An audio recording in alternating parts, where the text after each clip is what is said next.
Hello and welcome to Quarterlight, your car brochure channel. In today's episode, Yugo cars.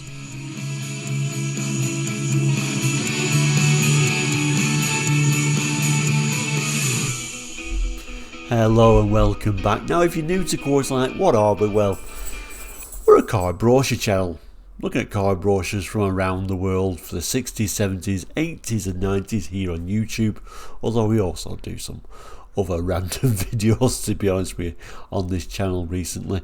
But today, this particular episode was first aired on a Tuesday. We call those episodes Take Two Tuesday because we have a sort of second bite of the apple looking at brochures that we've actually looked at a couple of years ago. And today is the Yugo. Well, Yugo cars range actually. I think this is 81, 82, something like that. I'll have to double check. And because we've been looking at very much budget cars for the last few weeks, I thought we have to look at Yugo if we're looking at budget cars, can't we, after all? So if any of that sounds like it might interest you, then please do consider subscribing. Let's throw that brochure on the board and talk a little bit more about it. So here it is, the little cheap and cheerful Yugo. Well, this actually, like I said, this is a range of Yugo cars sold in the UK, I think around about 1981. We always think about, when we think about Yugos, we think about the Yugo 45, although at least I do, but like I said, there's some interesting models here. So this was a video or a brochure I did over 2 years ago, and amazingly did quite well for one of the older car brochure videos. I'm still looking at this sort of figures today, around about 722 views it got, so not too bad, and it made a grand total of 66 cents. So, you know, and part of the reason why it's such a small amount, even though it got 722 views, is for most of them views I wasn't even monetarized at that time, so most of its viewing I didn't get paid a cent for. Anyway, this is today's brochure. Quite a nice little brochure actually, showing the range, and it's not too big a brochure, so we should be able to get through all the range of these Yugo cars. Nice little image at the front there. Red stripe must mean it goes faster. Let's get on with it though. Let's open the brochure up and have a look inside. So we open the brochure up. It opens up a little bit unusually. I mean, first of all, it's quite normal, isn't it? You just open the first page, but then you've got this unusual little shorts page, kind of like introducing the new Yugo 45, really the model I always think about when I think of Yugo. But it does open up to make quite a long brochure with these unusual models. Far left here, the Yugo 1100 ZLM, which unusually is a 3-door, and then the 5-door Yugo 1300 ZLX, kind of like demonstrating it's a hatchback at a time when people were starting to want hatchbacks, so good in that regard. But an unusually designed hatchback. It almost looks like it is going to be a car with a boot, and it surprises us, but we can see it's quite an elderly design because we've got this strengthening piece, which means you have to lift your shopping an awful long way to get it into that hatch. I think what we'll do, we'll start with the text here, and then we'll revisit these images a bit close up, and then we've got sort of the specifications down here, and then that'll take us to the Yugo 45. Let's start here though. So it starts by telling us real value for motoring. For value for motoring, Yugo cars are second to none. They have the quality engineering of more expensive cars, apparently. They return the kind of economy figures normally associated with smaller cars, and they provide levels of comfort that put them into a class of their own. No hatchbacks have ever been such bargains to drive. So certainly very much like the other bargain basement cars that we've been looking at over the last few weeks, Ladas, Skodas, these are in that same sort of category, aren't they? Really based at, you can't really afford a brand new car. You've been used to buying second-hand cars, but this kind of like allows you to get into brand new motoring for the first time. Oh, and of course FSO we looked at recently as well, didn't we? It continues by saying, everyone a hatchback. Every Yugo in the range from the ZLM to the ZLX E is a hatchback. Very catchy names, aren't they? Through the wide opening tailgate, not so sure about that, there's 13 cubic feet of luggage space with the back seats folded forward. There's 34 cubic feet to fill. Precision engineering from the overhead camshaft. Engine available in the 1116cc and 1301cc versions to the economical Weber-style carburettor. Every Yugo is a triumph of engineering. For the driver, there's precise steering and front-wheel drive. For a smooth and comfortable ride, there's all-round independent suspension. Every journey's an economy run. When it comes to economy, Yugo hatchbacks really figure. About town and over long distances, both the 1100cc and 1300cc Yugo turn in real economy drives from the word go. Extras that set new standards. The economy of Yugo is comforting, so is the comfort of Yugo. Inside there's ample room for 4 adults. Reclined front seats with adjustable head restraints, standard, listen to that, Ford and Vauxhall etc. Bargain basement cars with headrests on all the models. And we've got cloth upholstery. So is the cloth upholstery, fully fitted carpeting, heated rear window, sports steering wheel and cigar lighter, not a cigarette lighter, a cigar lighter. Plus more, much more. So very much like the other bargain basement cars, they're trying to give you more for less. Built-in durability. Yugos are built to last. All body sections are wax injected and there's a Globicon PVC coating throughout the underside, sills and valances. A 3-year anti-corrosion guarantee means that even your car protection is protected. And to add to your peace of mind, there's the reassurance of an unlimited mileage warranty for 12 months. So there we go, a look at the front end. Another car based on a Fiat, isn't it? A lot of these like bargain basement cars were like cast off Fiats. I'm trying to think, is this correct me on this one because I'm not 100% sure. I'm presuming this is a Fiat. Is this Fiat 128? The rear end's confusing me a little bit, but that's kind of like what I'm getting from the front end at least. Obviously this is the 3-door model. Quite a cute looking car actually from the front, but kind of like I do like older model Fiats. I do quite like their design, so I am in some ways drawn to this model. Like I said, the 3-door, but you could get the 5-door as well. There it is in white. Like I said, I can't really remember these earlier Yugos that well. Trying to think if I've actually seen one of these actually on UK roads. Certainly the 45s, they were everywhere, but these ones I'm struggling a little bit. Quite an unusual rear end though, isn't it?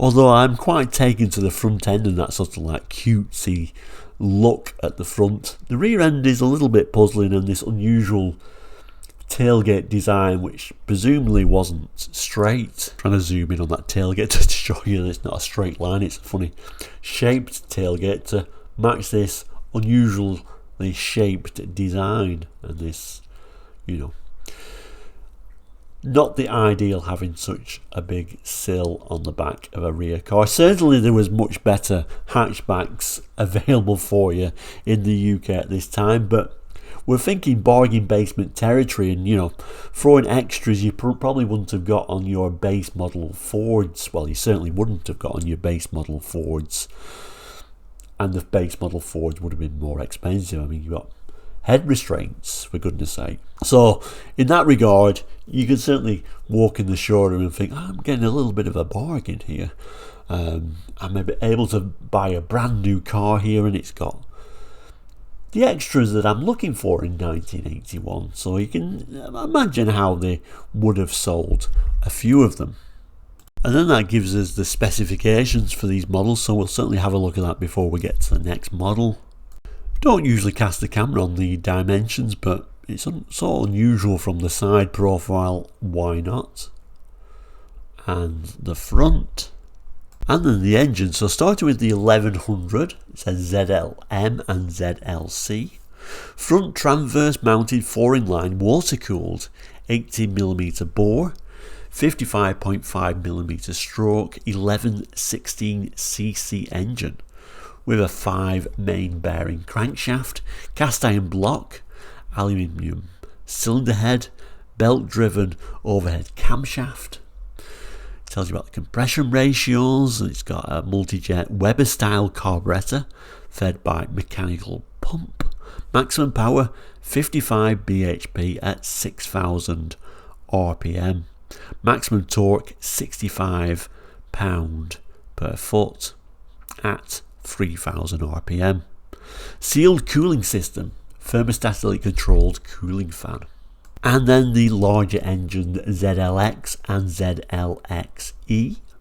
Front transverse mounted 4-in-line water cooled 86.4mm bore, 55.5mm stroke, 1301cc engine, 5 main bearing crankshaft, cast iron block, aluminium cylinder head, belt driven overhead camshaft, compression ratios shown there, and multi-jet Weber style carburetor fed by mechanical pump. Maximum power for this one 65 bhp at 5800 rpm. Maximum torque 74 pounds per foot at 3200 rpm. Sealed cooling system, thermostatically controlled cooling fan. Then it tells us about all models: transmission, diaphragm sprung, single dry plate clutch, 4-speed plus reverse, all synchromesh gearbox with central floor mounted shift. Tells you about the ratios, moves on to the suspension, which is front independent by coil springs and McPherson strut with anti-roll bar. Rear independent by self-stabilizing transverse leaf springs with strut and trailing link. Bodywork, all metal unitary body, laminated windscreen, toughened side and rear glass. Globicon PVC coating throughout underside, sills and valances, plastic front wheel arch liners, all body sections wax injected. Finish, multi-layer zinc phosphate primer with electroferritic paint finish. Not a paint expert, so I can't really tell you too much about that procedure. Standard equipment then: reclining front seats with fine adjustment and adjustable head restraints, inertia reel front seat belts, sensitive to both vehicle and passenger movement. Rear seatbelt anchorage points, glove box, floor console, cigar lighter, twin courtesy lights, sports steering wheel, fabric upholstery, carpeting with rubber heel mats, fold flat rear seat, counterbalance tailgate with gas filled struts, removable luggage compartment cover, parcel shelf beneath tailgate, dipping interior mirror, vanity mirror, driver's door mirror, laminated windscreen, intermittent wiper control, electric screen wash, auto reversing lamp on, all models except the lowly 1100 ZLM, heated rear window, side repeater flashers, load adjustable headlamps, headlamp flasher, rear fog lights, hazard warning flashers, low fuel warning light, low brake fluid warning light, handbrake warning light, low oil pressure warning light. All of the warning lights. It then continues to tell us we also get a temperature gauge, front and rear towing eyes, rubber bumper, end caps, multi-piece toolkit, first aid kit, locking fuel cap. Additional specifications for the fancy 1300 ZLXE. Centre console, digital clock, vinyl roof, radio cassette player, side stripes, wheel trims, simulated wood veneer dashboard, rear mud flaps, near side exterior mirror. All of the fancy, maybe E stood for executive rather than economical in this case, but a lot of stuff on. A bit weird having all that wood veneer and vinyl roofs. It's certainly throwing it all out there, but nice to see a near side exterior mirror on a budget car when, again, Ford didn't even bother with many of their cars at this time. Moving down, fuel consumption figures for the 1100 ZLM, 1100 ZLC.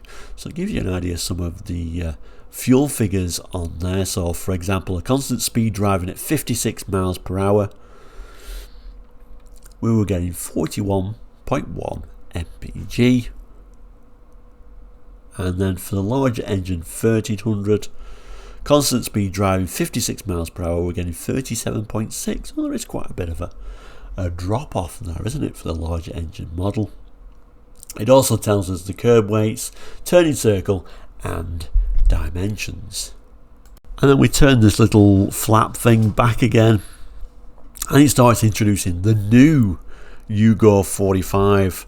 Certainly the model I remember, and I think they had a little bit of success even in the US, which seems a strange car to try and sell over there, but I think they sold quite a few as that super budget engined vehicle, not engine, super budget car over there. For, I don't know, I don't think they had great reputations though. We'll look at some of these, well, we'll look at all of this text, and then we'll have a look at this image, although it's a little bit of a arty image. It's a bit dark, so it's not the best image, but we'll try our best. It tells us to think of the Yugo 45 as a small saloon, and you're in for a big surprise, because although it has sleek lines that make it look compact, inside there's room for 4 adults to stretch out in style. 3 doors, 4 seats. The Yugo 45 is every inch a family saloon. Fold the front seats forward and you've got easy access for back seat passengers.